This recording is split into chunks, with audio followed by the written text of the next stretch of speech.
राम राम राम हरे हरे हरे कृष्ण कृष्ण कृष्ण हरे हरे राम राम राम हरे हरे हरे कृष्ण कृष्ण कृष्ण हरे हरे हरे राम राम राम हरे हरे हरे कृष्ण कृष्ण कृष्ण हरे हरे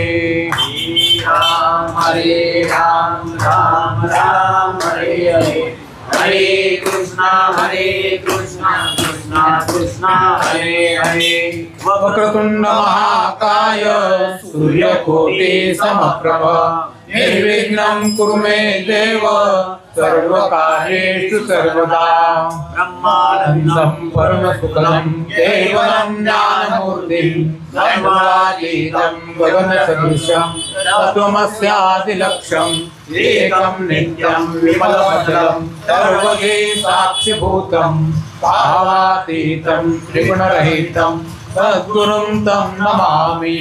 गुरुर्ब्रह्मा गुरुर्विष्णु गुरुर्देवो महेश्वरः गुरुः साक्षात् परब्रह्म तस्मै श्री गुरवे नमः। भूरक्षजालिन्नर्तर्पटाश्च खड्गभङ्गकानि परमचिन्द्रराज्या सौरङ्गिरेवानकभद्रिसंज्ञा भूया बभूर्भरगणात् सिद्धा। ओम श्री चैतन्यनाथ महाराज की जय। श्री गणेशाय नमः, श्री सरस्वती नमः, श्री मार्तंड भगवान नमः, श्री गुरुभ्यो नमः। जय जय आदि जगन्नायका जगत जनका जगत पालका विश्वव्यापुनी अवशेषका विश्वंभर म्हणविषयी असे विश्वास तरी पालन होईल सजस्थितीत ऐस्या सुनी संकटतून तुम्हा ते कवण्यार्थी घालावे तरी तेही तुझे योग्य भूषण स्थित मदन वाटे पंढरनाथ परी सूक्ष्म शिकवित भक्ता मात मोक्ष गावात प्रणविसी तरी आता सो कैसे स्वीकारले बोबड्या बोलाते मागेले अध्यायी सुधारते गोरक्ष मथेंद्र भेटले।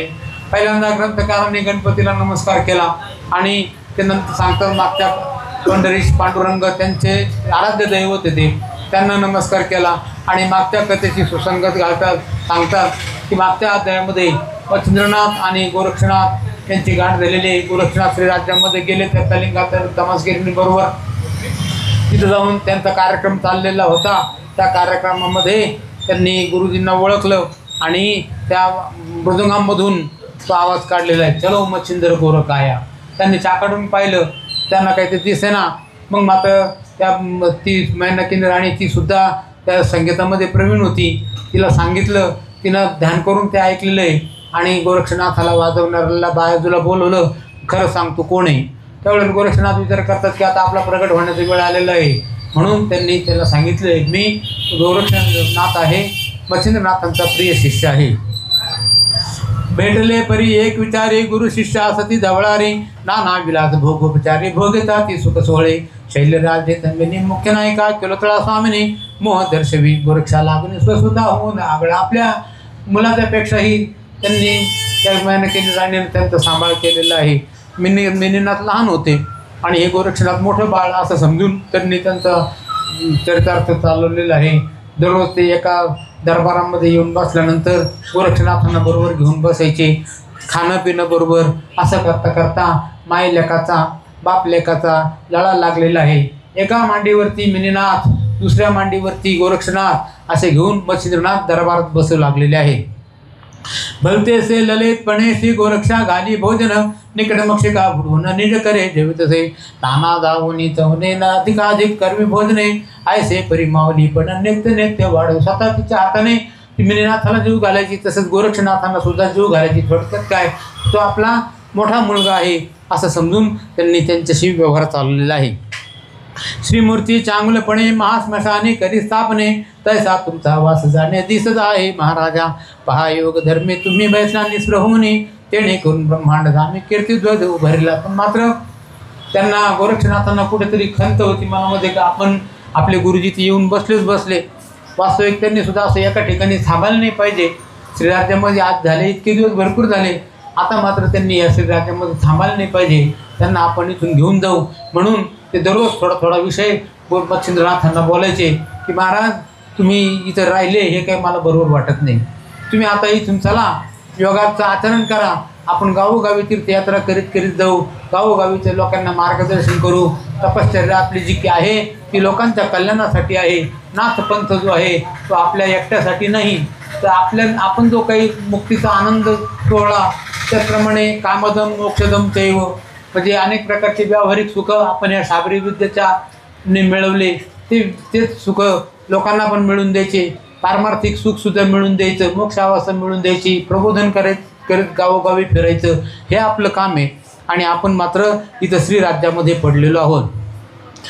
पहा जी योग धर्मी तुम्ही बैसला निस्पृह हो नित्य कोण ब्रह्मांड धामी, कीर्तिध्वज उभारला मृत्यू पाताळ 21 स्वर्ग व्यापिले आहे जितके जग, तुतके वांछे आपला योग चरण रज सेवाया, ऐसे प्रज्ञा प्रौढपण्या सोडवणी पडावे गत्यावणे, चिंता हारक चिंतामणी अजाग्र वेळ शोधना. हो तुम्ही चिंतामणी आहात आणि तो काही शेळीच्या गळ्यामध्ये तो काही शोभत नाही, तेव्हा तुम्ही इथं काही राहणं हे बरोबर नाही.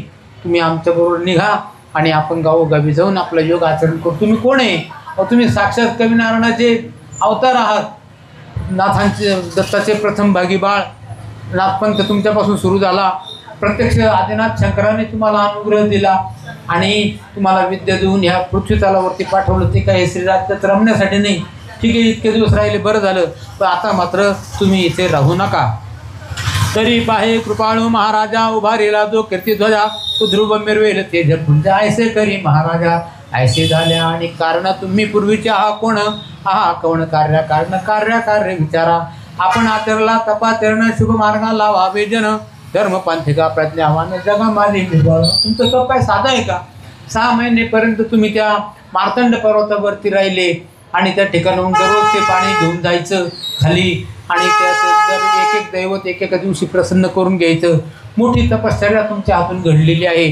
तुमच्यापासून हा नाथपंथ निर्माण झालेला आहे आणि आज मात्र तुम्ही उकिरड्यावरती पडलेल्या रत्नासारखे आहात.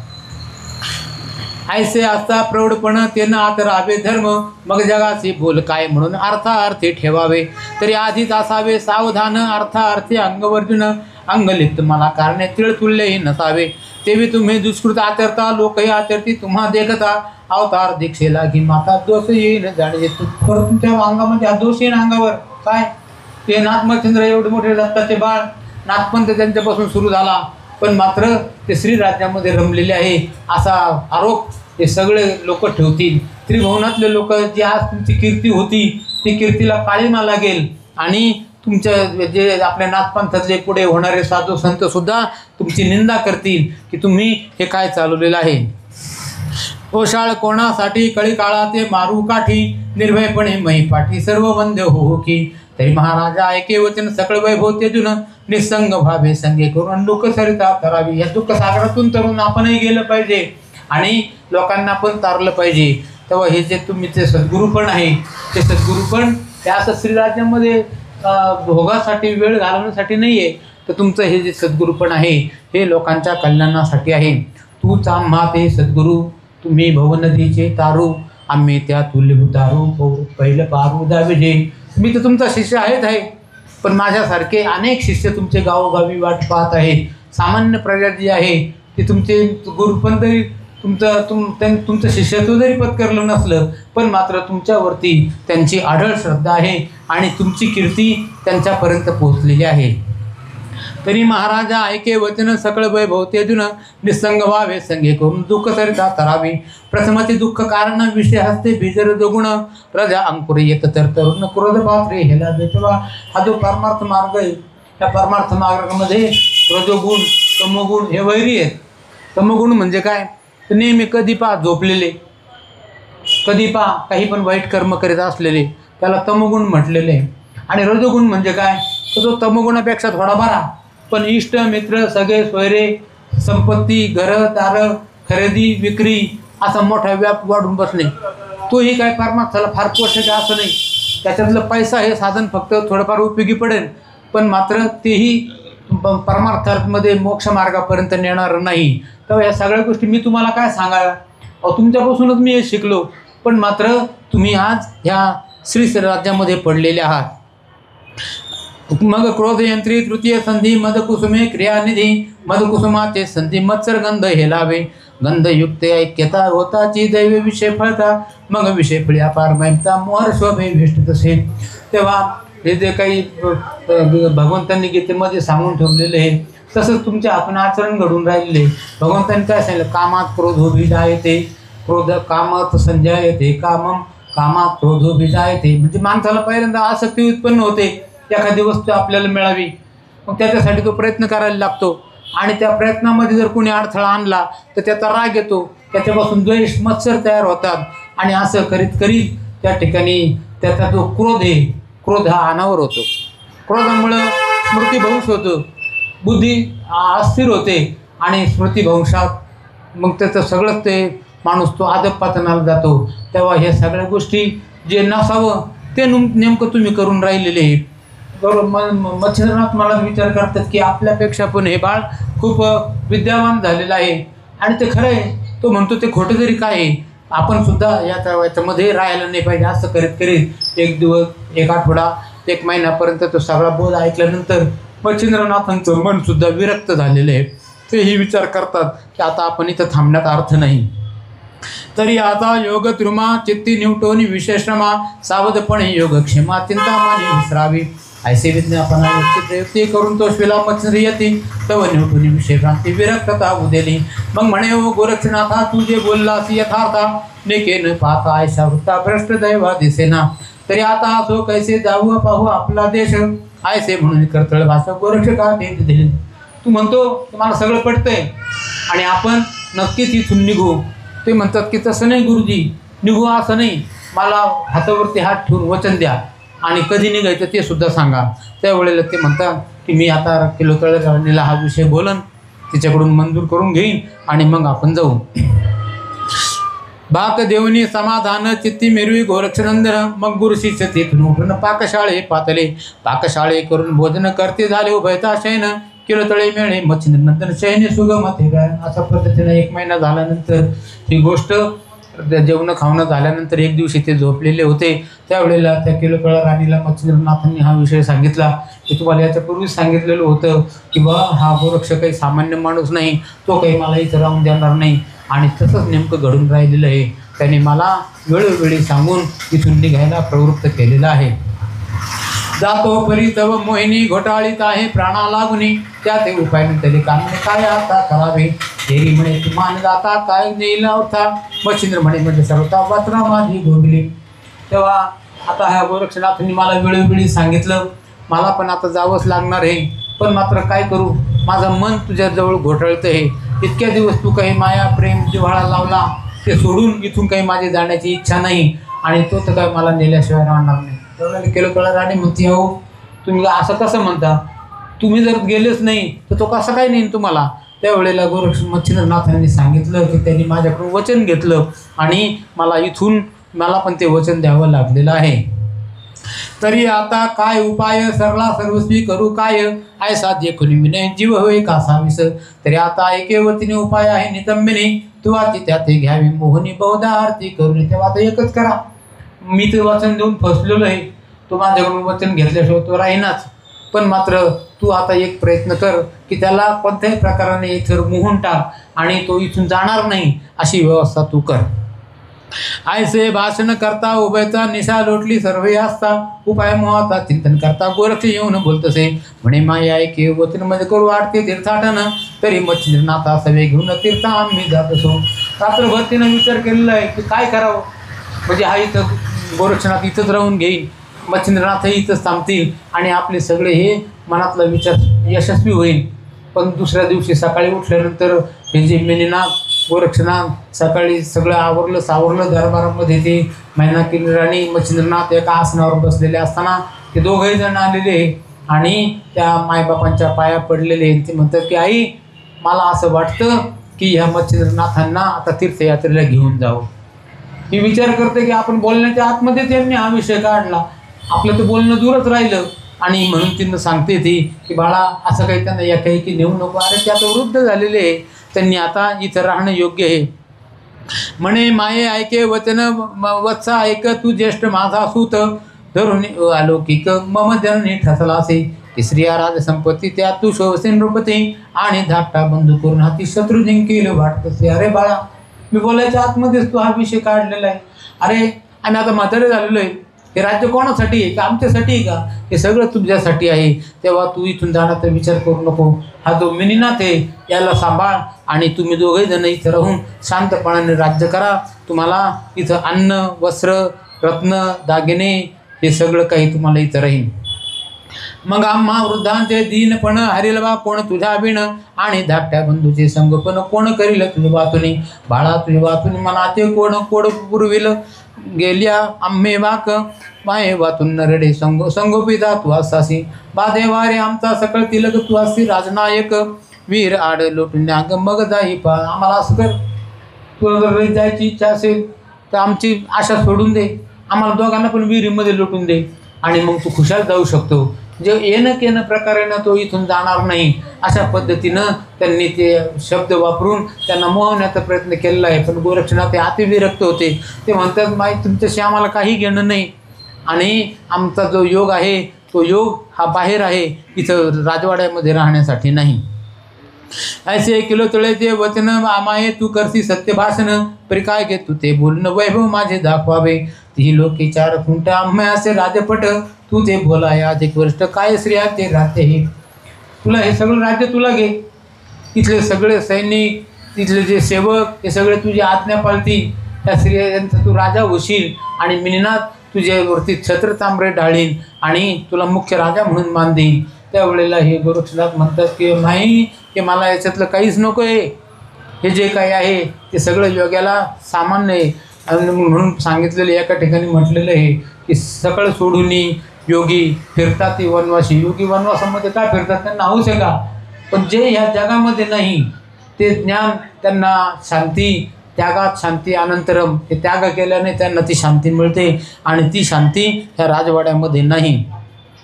तरी मायव आता कैसे आम्ही जातो तीर्थावळीचे तुम्ही स्वस्थपासून ग्रामात ते संपत्ती भोगा आपली.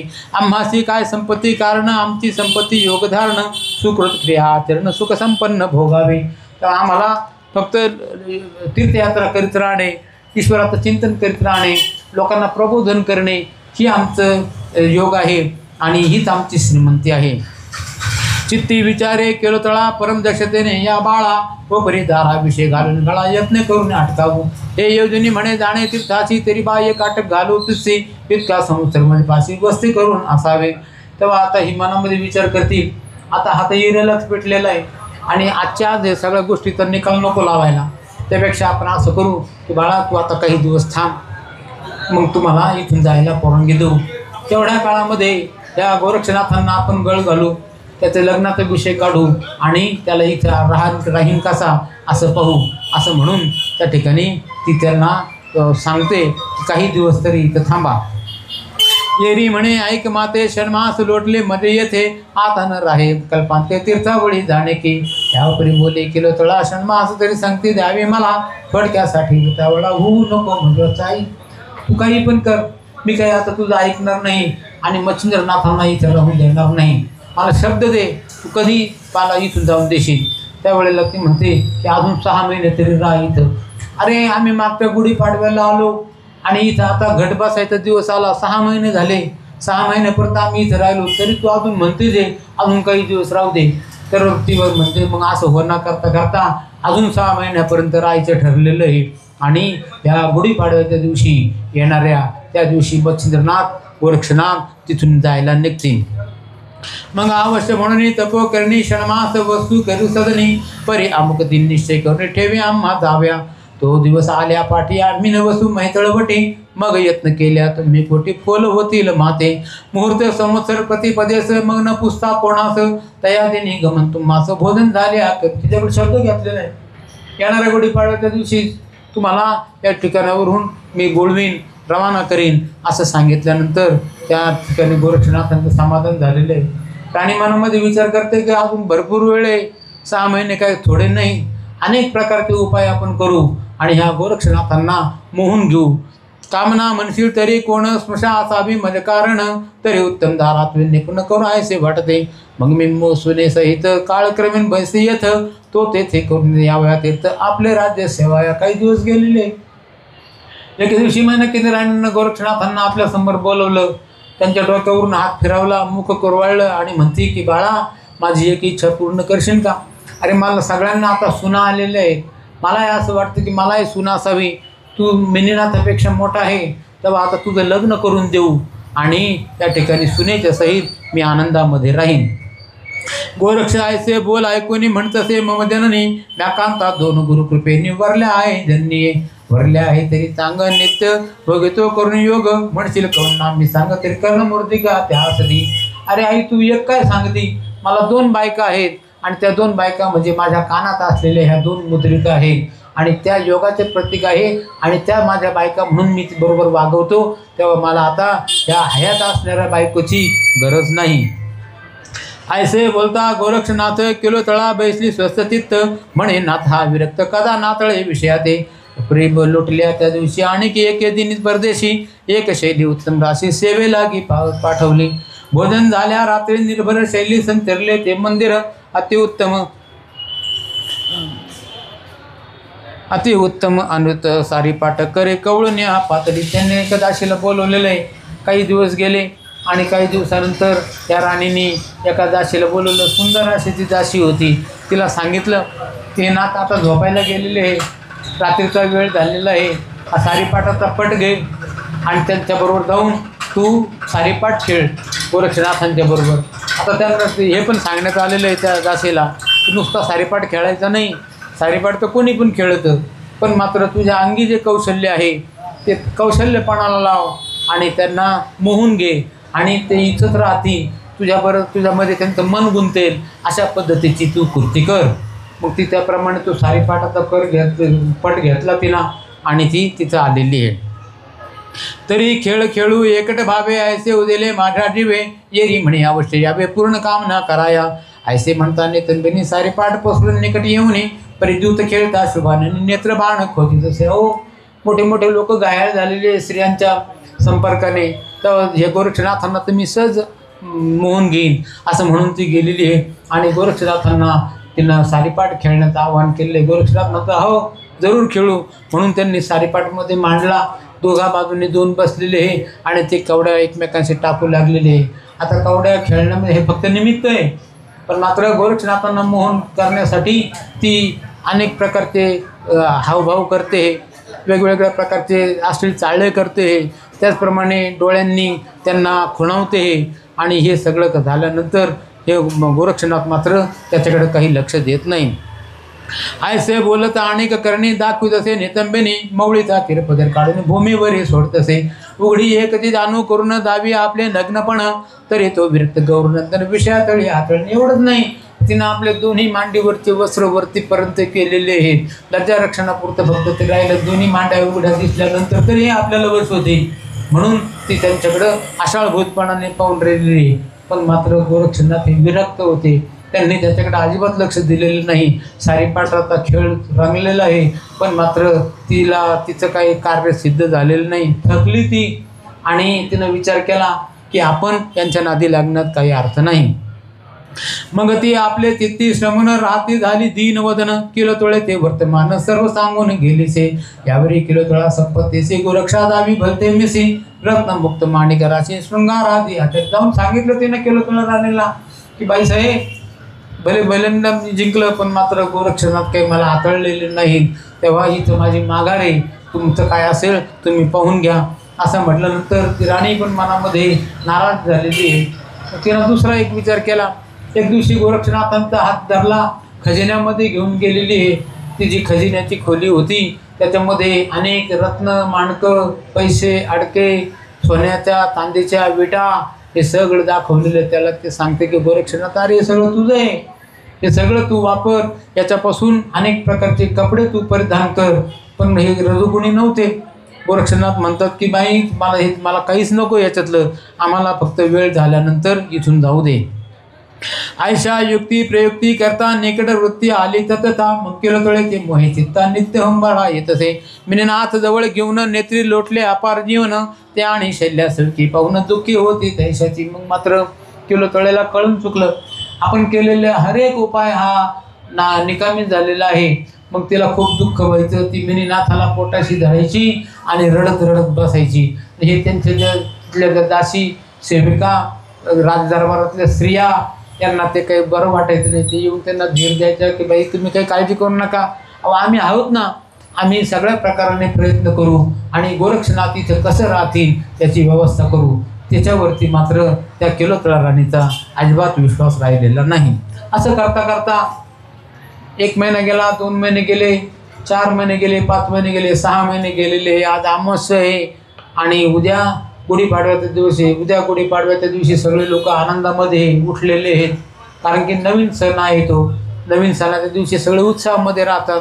गोडधोड खायचं, पहिल्यांदा देवाला नैवेद्य दाखवायचा, नंतर आपण स्वतः भक्षण करायचं, आपले इष्ट मित्र सगळे सोयरे यांना खाऊ घालायचं आणि मोठ्या आनंदामध्ये राहायचं, असा तो दिवस. पण मात्र त्या किलोतळा राणीला तो दिवस मोठा वाईट चाललेला आहे. त्याचप्रमाणे त्यांचे जे दरबारी स्त्री आहे, त्यांचे जे दासी, त्यांनाही मोठं वाईट वाटलेलं आहे. त्या दासी म्हणतात की आज हा कुठून आला गोरक्ष, आमचं सगळं व्यवस्थित चाललेलं होतं, पण मात्र हा आला आणि आम्हाला घेऊन चाललेला आहे. एक म्हणती हा नाथ राज्य प्रकरणी प्रतापवंत, उदार धैर्यवंत, दयाळा आगळा माये होणे. एक म्हणती चांगलपणा यापुढे वणी वाटे मदना, कनकासनी सभास्थाना अर्का समान वाटत. गोरक्षनाथ ज्यावेळेला सिंहासनावर जर बसले तर जणू काही सूर्यनारायण बसलेले आहेत, इंद्रदेव बसलेले आहेत असं आम्हाला वाटायचं. पण मात्र आज तोच आमच्यासाठी घातक ठरलेला आहे. आणि हे किलोतळा राणी आणि मच्छिंद्रनाथ एका आसनावर बसल्यानंतर इंद्र आणि शची, विष्णू आणि लक्ष्मी, महादेव आणि पार्वती असं चांगलं स्वरूप चाललेलं होतं. पण मात्र हा गोरक्ष आला आणि यांनी आमच्या सुखाला ओहोटी लावलेली आहे. ऐशा परी बहुधा युक्ती गोरक्षाते शिव्या देती, अहो मच्छिंद्रार्का प्रति राहू ग्रह हा भेटला. एक म्हणती नो हे गोरक्षक आम्हा भेटला, यमदेख मोहपाश घालून प्रत्यक्ष मच्छिंद्र प्राण नेतसे. अशा पद्धतीनं तिथले ती दरबारी स्त्रिया, किलोतळा राणी हे गोरक्षनाथांना शिव्या देऊन राहिलेले. गोरक्षकायचा हा तर आमच्यासाठी भक्षक झालेला आहे आणि ह्या मच्छिंद्र सूर्य यांना तो घेऊन चाललेला आहे. ह्या मच्छिंद्रनाथ हे सूर्याप्रमाणे आहे, पण हा जो गोरक्ष आहे हा राहूसारखा आहे. राहू जसं सूर्याला ग्रहण लावतो, केतू जसा चंद्राला ग्रहण लावतो, त्या पद्धतीनं यांनी आम्हाला हे ग्रहण लावलेलं आहे. हा कोणीकडून आला मेला का आमच्या देशाशी आला, मच्छिंद्र मांडूस घेऊन चालला बलात्कार हे तस्कर हा. एक म्हणती अदैव पूर्ण ऐसे लादले होते स्थान, या सुखाशी लाथ मारून जात आहे करंटा. गोरक्षनाथाने तरी मानावं, इथं राहावं, पण हाही करंट आहे, याला सुद्धा हे काही राजवैभव योग्य वाटत नाही. आणि हा कुठूनकडं आला, बरं हा नेमका दुसरीकडे कुठं जायचं, आमच्याच इथं आला, आमच्याच राशी होता का काय हा. आणि आमच्या ह्या मच्छिंद्रनाथांना, आमचं जे मच्छिंद्रनाथ आहेत हे मोठे ठेव आहे, निधी आहे, आणि हे द्रव्याची ठेव असणाऱ्या मच्छिंद्रनाथांना हा गोरक्षनाथ घेऊन चाललेला आहे. काय करील अभाग्यपण घरोघरी भीक मागून, त्या तुकड्यांचे झाले स्वर्ण शरसान आवडेना. उत्तम चिरान्न भूषण साडून करेल चिंध्या लेपन, महाल माढ्या आवडे सदन सेविल कानन अदैवी. यांना मुळातच हे अभागी आहेत, यांना हे राजवैभव यांना गरजच नाही. अहो इथं सगळ्या प्रकारचे षड्रसान्न खायचे ते सोडून देऊन हे भिक्षा मागत आहेत. वाघ्याचा झाला पाग्या तरी त्याचा येळकोट राहीना, मूळ स्वभाव जाईना अशी गत झालेली आहे. तेव्हा यांनी इथं असं जायला नाही पाहिजे असं त्यांना वाटतं, पण मात्र ते काही गेल्याशिवाय राहणार नाही. आणि सकाळचा वेळ हळूहळू निघून चाललेला आहे. दुपारचे 12 वाजत आले आणि हे गोरक्षनाथ लवकर उठले आणि सगळं आवरून सावरून दरबारमध्ये येऊन बसलेले. गुरुजी आज आपल्याला जायचा दिवस झालेला आहे. गोरक्षला अशी भीती होती अजूनही न जाणो, यांनी जर इथं राहून घेतलं तर आपला सगळाच प्रयास फुकट जायचा. ऐसे बहुयुक्ती बोलता ती त्याजी होती, बोलून वियोगी आरंभळती मच्छिंद्र म्हणून. ऐसे परी सकळ ग्रामात संचरलीसे विकळ मात, येरीकडे गोरक्षनाथ कुबडी फावडी संयोगी. अंगी लेऊन कंथाभूषण माळा गळा दाट घालून, सिंगी सारंगी करी कवळून नाथापाशी पातळतो. एवढंच नाही, त्यांनी सगळे जे नाथपंथाचे आभूषणं त्यांना मिळालेले होते दत्त महाराजांकडून, शैली शिंगी कुबडी फावडी हे सगळं अंगावरती लिहिले. हातामध्ये 2 झोळ्या घेतल्या, खांद्यावरती 1 झोळी भिक्षेसाठी, हातामध्ये झोळी भिक्षेसाठी, 1 खांद्यावरती झोळी भस्माची. असं ते नाथपंथाचं वरती जटा स्वप्त आहेत, रुद्राक्षवरती बांधलेले. आणि अशा रूपामध्ये येऊन तो मच्छिंद्रनाथांच्या जवळ आला, म्हणतो की गुरुजी ठरल्याप्रमाणे आपला आजचा दिवस ठरलेला आहे. आपल्याला आज इथून काही जरी झालं तरी निघावं लागेल. चरणी अर्पुण्या भाळ म्हणे स्वामी आली वेळ, उठा वेगी उठा वेळ गमन करा या मार्गात. ते पाहुणी किलतळा सबळ उदक आणि डोळा, म्हणे स्थिर होई का बाळा भोजन सारल्या जायचे. आणि ही सगळी गोष्ट त्या किलतळा राणीने पाहिलं. खूप वाईट वाटलेलं आहे तिला, पण मात्र काहीच चालत नाही. आता जाऊन देण्याशिवाय काही पर्याय नाही. म्हणून ती त्या गोरक्षाजवळ आलेली, त्याच्या डोक्यावरून हात फिरवला. म्हणते की बाळा अरे दुपारचं जेवण तरी करून जा. जेवण स्वयंपाक चालू आहे. मग त्यांनी त्या कबूल केलेलं आहे. दुपारचं जेवण झालं. सगळे एका पंक्तीमध्ये जेवून बसले. देवाला नैवेद्य दाखवला गेला. प्राणाय स्वाहा, अपानाय स्वाहा, उदानाय स्वाहा, समानाय स्वाहा, व्यानाय स्वाहा, ओम ब्रह्मणे नमः. आणि ते सगळं झाल्यानंतर आचमन केलं आणि ते जेवायला बसलेले. जेवण झाल्यानंतर त्या गोरक्षनाथांनी घाई करतात की गुरुजी चला आता आवरा, आपल्याला जायचं आहे. त्यांना अजून पण अशी भीती वाटत होती की न जाणो गुरुजी इथं राहून घेतील. मग बोलती झाली किलतळा तुम्ही संगे न्यावे बाळा, येते रक्षण केवते बाळा भुभुकार हे होईल की. तुम्ही होता निकट येते म्हणून भुभुकार बाधी त्याते, तुम्ही गेल्या कोण येते रक्षण करेल बाळाचे. निरोप करण्याची वेळ आली, निरोप घेण्याची वेळ आली. निरोप कसला माझा घेता, जेथे राघव तेथे सीता. म्हणजे गोरक्षनाथ जिथं असतील तिथं हे गुरु राहणारच, संत तिथे विवेका असणारच की. तेव्हा याच्यामध्ये काही फरक पडणार नाही. आम्ही काही गुरुजींना नेल्याशिवाय राहणार नाही. गुरुजी ते लगेच गोरक्षनाथ पुढं झाले. मच्छिंद्रनाथांचा हात धरला आणि त्यांना पुढे घेऊन चाललेले. त्यांच्या मागं ही किलतळा राणी, मिनीनाथ हे सगळेजण चाललेले आहे. त्याचे जे गावकरी स्त्रिया, त्यांचे दास दासी मंत्री, त्या स्त्रिया पण त्यांच्या मागे चाललेल्या आहे. निर्वाह करताना ही किलतळा राणी म्हणते अहो हा मिनीनाथ तुमचा बाळ आहे, याला सुद्धा तुम्ही बरोबर घेऊन जा. कारण की या ठिकाणी मारुतीचे जे भुभुकार होतो त्याच्यामध्ये हे काही टिकत नाही आणि त्याचं रक्षण कोण करील. त्याचप्रमाणे आता मला सुद्धा ज्या उपरीकर वस्तूंचा शाप होता, त्यांच्या शापाने मी इथे या श्रीराज्यामध्ये येऊन पडले होते. तोही वेळ आता झालेला आहे. तेव्हा तुम्ही ह्या मिनीनाथांना सुद्धा बरोबर घेऊन जा. तयाचा विचक्षण सबळ शाप मी सोडले शिमलद्वीप, त्या शापाचे पूर्ण माप भरून आले महाराजा. शापाचा समय आला फळासील जाता, उपरीचर बसू तुमचा पिता येऊन नेईल. म्हणजे लागेल उपरीचर बसू ज्यांना मी हसले होते आणि त्या हसण्यामुळंच माझ्याकडून जो अपराध घडला त्याचा शाप म्हणून मला इथे येऊन पडावं लागलेले, तोही वेळ आता समाप्त होत आहे. तेव्हा तुम्ही मिनीनाथांना बरोबर घेऊन जा. आणि मग ते मिनीनाथांना बरोबर न्यायचं ठरलं. गोरक्षनाथ पुढे झाले. मिनीनाथ अजून लहान होते. त्यांना उचलून खांद्यावरती घेतलेलं आहे आणि मच्छिंद्रनाथांचा हात धरला आणि ते पुढे जायला निघालेले आहे. कुचंबळोनी अत्यंत चिंता नेत्री लोटली अश्रुसरिता, ते पाहुणे चैल्या समजता गोरक्षा ते विष्ठिते. म्हणती गोरक्षा ऐके वचन करू नको रे कठीण मन, मच्छिंद्र आमचा घेऊन प्राण जाऊ नको. महाराजाच्या स्त्रिया दासदासी, त्याचप्रमाणे ते दरबारी स्त्रिया त्या पुढं आलेल्या आहेत. तेव्हा की गोरक्षनाथा सगळं कर बाबा, पण ह्या आमच्या मच्छिंद्रनाथांना काही नेऊ नको. पण मात्र ते काही ऐकत नाही. पहा पहा सुखसंपत्ती राज्य वैभव केवी गती, आयशा टाकून सुप्रती कानन सेवू नको रे. महाल मुलुक तुझ्या हस्ती अश्व फिरणे चातक गती, हे सुख टाकून राज्य संपत्ती कारण सेवू नको. आणि एवढी संपत्ती इथं घरदार माड्या खायला शटर अन्न आणि हे सगळं सोडून देऊन तू वनामध्ये जाऊ नकोस आणि ज्याने या मच्छिंद्रनाथांना सुद्धा नेऊ नको. हिरे रत्ने माणिक मोती परम तेजस्वी नक्षत्र ज्योती, स्वीकारून भूषणाप्रती सुख संपत्ती भोगावी. आम्ही झालो तुमच्या दासी नित्याचुर सेवेसी, रती सुखासी नटू तैसी हे सुख संपन्न भोगे का हो. आम्ही तुमच्या सगळ्या प्रकारची सेवा करू, तुम्हाला रती सुख देऊ गोरक्षनाथा. त्या स्त्रिया दासी येऊन पुढं म्हणतात.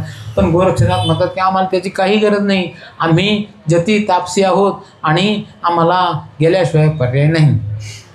कला कुशला विद्या सांग सभेस्थाने रागरंग, आयशे टाकून प्रेम भोग कानन सेवू नको रे. जरी जर तारे देखते चिरभर धाने की इच्छा पर, आयशा सुखा करेल निर्धार कानन सेवू नको रे.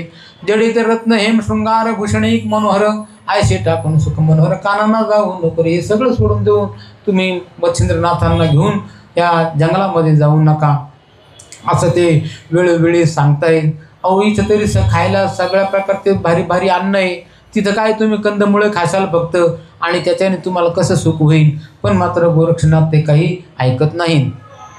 उंच आसन मृदू कैसे म्हणते की शय्या कुसुम कैसे ते टाकून माहिती लोळशील काननी.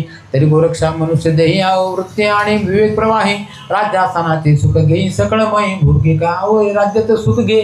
त्याप्रमाणे मच्छिंद्रनाथ काही वर्ष इथं राहिले, त्याप्रमाणे गोरक्षा तू सुद्धा इथं राहा आणि त्या ठिकाणचं जे वैभव आहे ते सोडून तू जाऊ नको. गोरक्षनाथांनी त्यांचा सगळ्यांचा धिक्कार केलेला आहे, कारण की ते मुळात विरक्त होते. त्यांना हे सगळं काही नको होतं. ते सांगता की तुम्ही कोणत्याही प्रकारचा आम्हाला आता विघ्न करू नका. योग जो आहे त्या योग हा या राज्यवैभवापेक्षाही श्रेष्ठ आहे.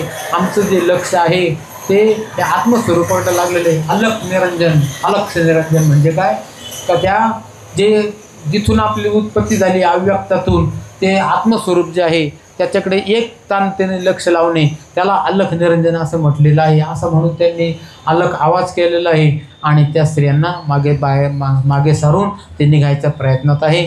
त्यांनी एक पाऊल पुढं टाकलं.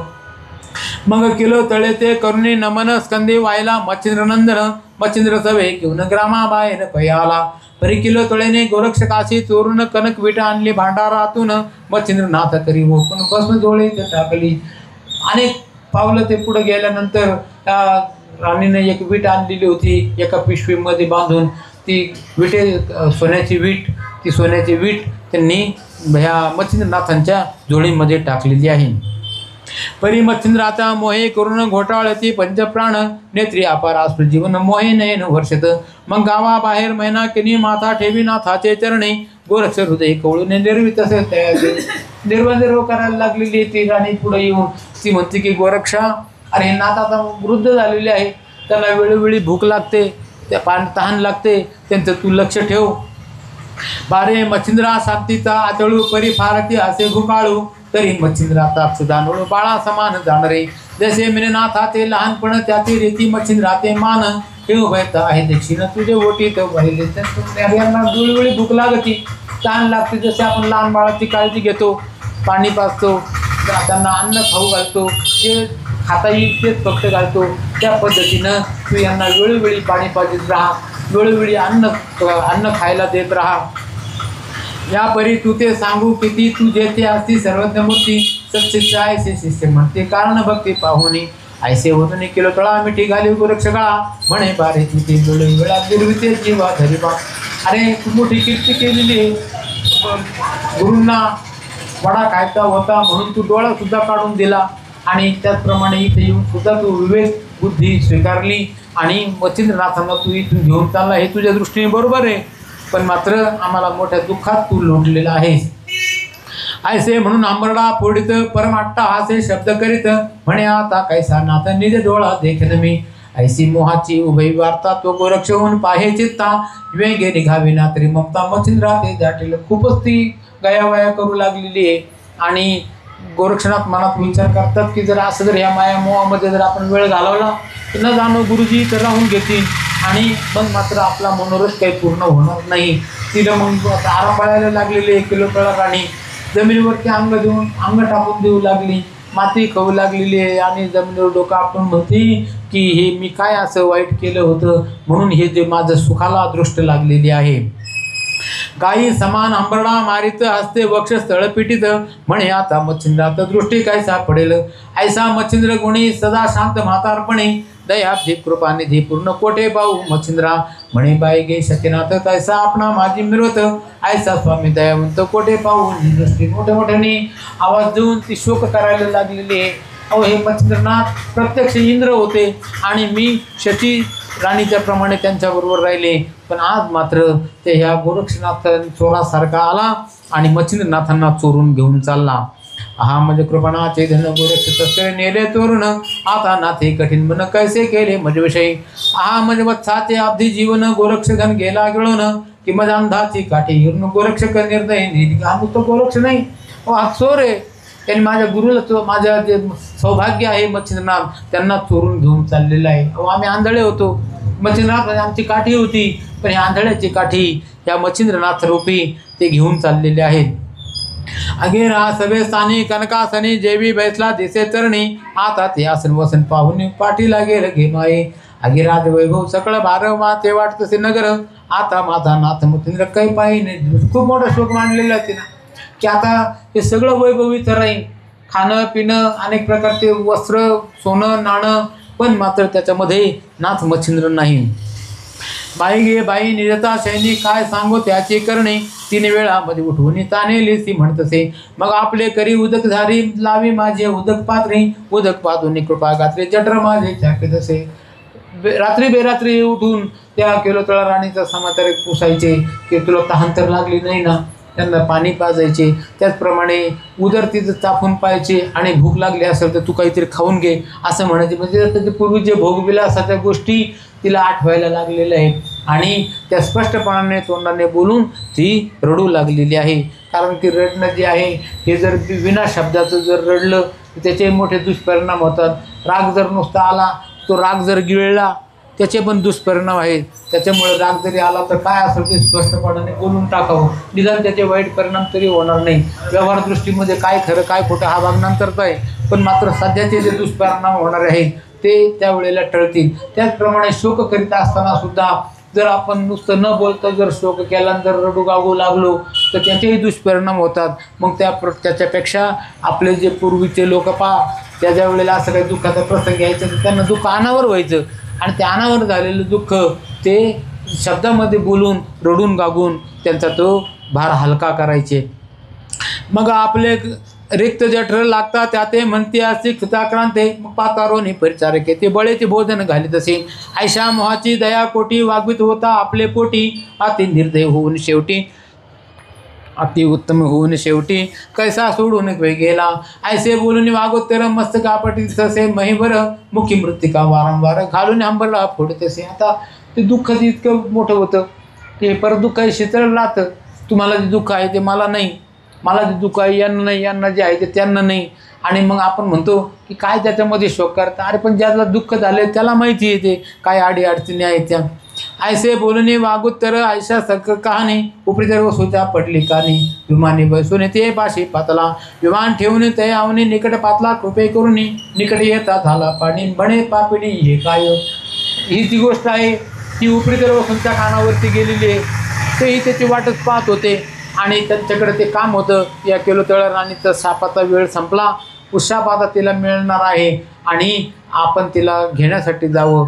ती त्यांच्या कानावरती हे शब्द गेले. स्वर्गामध्ये ते विमानामध्ये बसले. ते विमान ह्या शृंगमुरड नगरामध्ये आलेलं आहे. एका बाजूला विमान उतरवलं आणि राजदरबारामध्ये या जिथं जी राणी शोक करीत होते मच्छिंद्रनाथ गोरक्षनाथ तर गरजेच गेले होते निघून.